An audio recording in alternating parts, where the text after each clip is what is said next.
రాయలసీమను సస్యశ్యామలం చేయాలన్నదే ముఖ్యమంత్రి చంద్రబాబు నాయుడు ఆశయమని పుట్టపర్తి నియోజకవర్గ ఎమ్మెల్యే పల్లె సింధూరారెడ్డి పేర్కొన్నారు. బుక్కపట్టణం మండలం జానకంపల్లి వద్ద 425 కోట్లతో హాంద్రీనీవా కాలువ లైనింగ్ పనులను మాజీ మంత్రి డాక్టర్ పల్లె రఘునాథ్ రెడ్డితో కలిసి ఎమ్మెల్యే పల్లె సింధూరారెడ్డి ప్రారంభించారు. ఈ సందర్భంగా ఎమ్మెల్యే పల్లె సింధూరా మాట్లాడుతూ గత 5 ఏళ్ల జగన్ పాలనలో రాష్ట్రంలో సాగునీటి ప్రాజెక్టులు పూర్తిగా నిర్వీర్యమయ్యాయని పేర్కొన్నారు.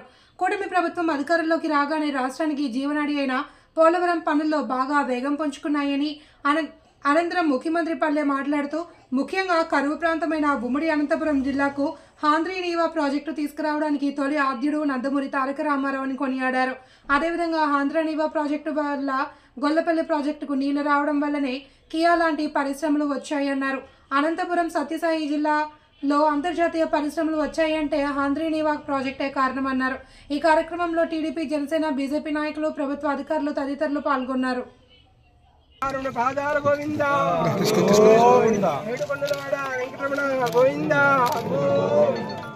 మంగళం గురుదేవాయ మహనీయ గుణాత్మనే సార్వభౌమ ఓం అగ్నిశ్చత్భవాదిత్యాయతే చ భవ విష్ణుః శ్రీమాన్ భవ బ్రహ్మేభ్వ ధనం ధాన్యం శత సంవత్సరం దీర్ఘమాయుః సర్వదేవతాతీత భగవాన్ సత్సాయి బాబా పరిపూర్ణ అనుగ్రహ కటాక్షిద్రస్తు సకల కార్య సిద్ధిరస్తు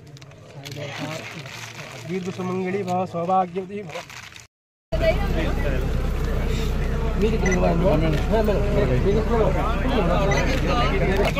మేడం స్టీరింగ్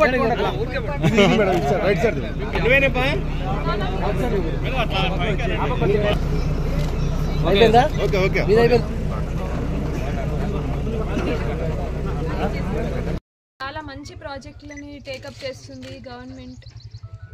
వ్యవసాయానికి కావాల్సిన ఇరిగేషన్ ప్రాజెక్టులు అన్నీ కూడా గత 5 సంవత్సరాలు ఏవి కూడా జరగలేదు అని మనకందరికీ తెలుసు.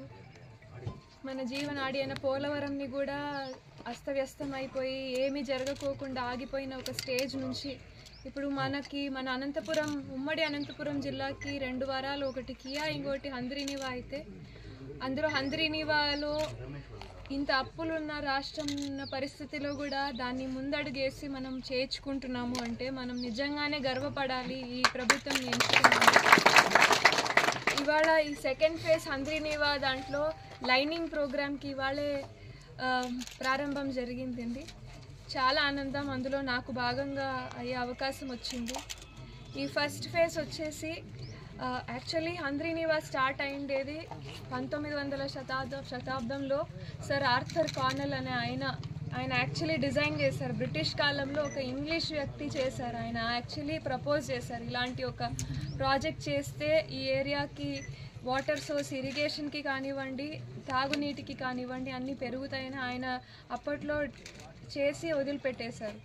తర్వాత ఎన్టీఆర్ గారు దీన్ని టేకప్ చేసి దీన్ని డిజైన్ చేయించి దీన్ని స్టార్ట్ చేయించడానికి ఆయననే పెద్దపీట వేశారు.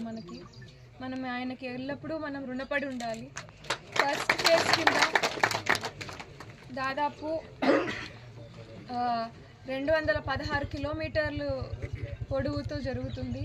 అండ్ రెండో ఫేజ్ కింద 216 నుంచి 554 కిలోమీటర్ల వరకు, అంటే దాదాపు 350 కిలోమీటర్లు దాని డివిజన్ అండి.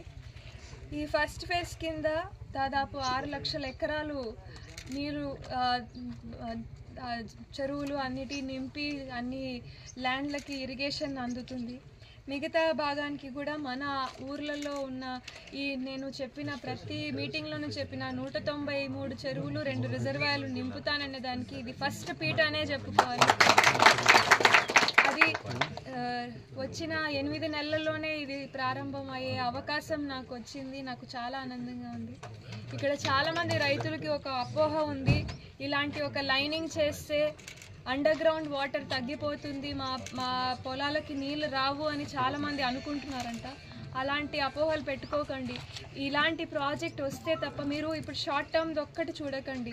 ఈ రిజర్వాయర్లు ఇవన్నీ నిండితే ఖచ్చితంగా మీ పొలాలకి నీళ్లు ఇంకా ఎక్కువ టీఎంసీలతో ఎక్కువ పెరిగి మరీ వస్తుంది. దాదాపు 10 టీఎంసీలు పెరిగి మరీ వస్తుంది నీళ్లు. సో ఇంకా మనం తిరిగి చూసుకోకర్లేదు. రాయలసీమ వాళ్ళు కోస్తాతో ఏ కోసానా కూడా ఈ ప్రాజెక్ట్ కంప్లీట్ అయ్యేలోపు కోస్తాకి వెనకాడకుండా అగ్రికల్చర్, హార్టికల్చర్ కలకల్లాడుతూ మన ఊర్లో మనకు కనపడుతుంది. ఈ ప్రాజెక్టు మన సత్యసాయి మన పుట్టపర్తి నియోజకవర్గంలో చేసే లైనింగ్ దాదాపు 68 కిలోమీటర్లు అండి. దాని కాస్ట్ వచ్చేసి 425 కోట్ల రూపాయలతో జరుగుతుంది. చాలా ఆనందంగా ఉంది. సార్ వాళ్ళు కూడా త్వరగా కంప్లీట్ చేస్తామంటున్నారు. వర్క్ మంచి కంపెనీకి ఇచ్చారు. త్వరగా ఇది చేసి మనకి అందరికీ దాని విలువ ఏంటో మనకు తెలిసి వస్తుంది. అందరికీ థ్యాంక్ యూ సార్, దాన్ని బాగా టేకప్ చేశారు. మీరు కూడా you are blessed to be a part of this great project అని నేను అనుకుంటున్నాను. థ్యాంక్ యూ అందరికీ.